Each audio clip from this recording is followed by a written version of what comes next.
The Supreme Court ended its term with big decisions impacting us right here in the DMV. Here's what you need to know this morning. First, a ruling in favor of President Donald Trump. The High Court limited the power of judges to issue nationwide injunctions blocking a president's executive order, like his executive order to restrict birthright citizenship.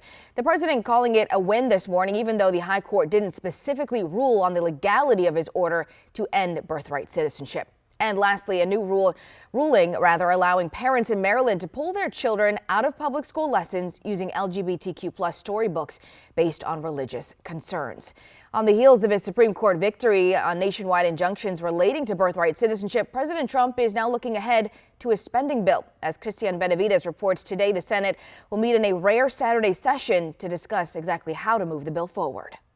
Treasury Secretary Scott Bessent met with Senate Republicans to try to quell concerns that President Trump's spending bill adds too much to the deficit. Having the bill on the president's desk by July 4th will give us great tax certainty and I believe accelerate the economy in the third and fourth quarters of this year. That may not be enough to convince fiscal conservatives, such as Kentucky's Republican Senator Rand Paul. This bill has about $400 to $500 billion worth of new spending. And why would you put forward a bill that has $500 billion worth of new spending if your goal was to fix the deficit? Every Republican senator is committed. And, you could have a couple of grandstanders.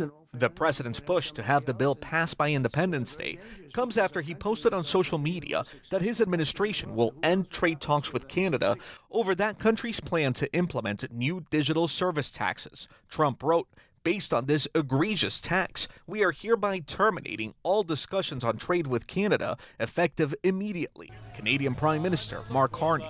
We'll continue to conduct these complex negotiations in the best interests of Canadians. The back and forth with Canada comes on the heels of a major victory for the Trump administration after the Supreme Court ruled to limit the power for lower court judges to issue nationwide injunctions when it comes to birthright citizenship. Well, this was a big one, wasn't it?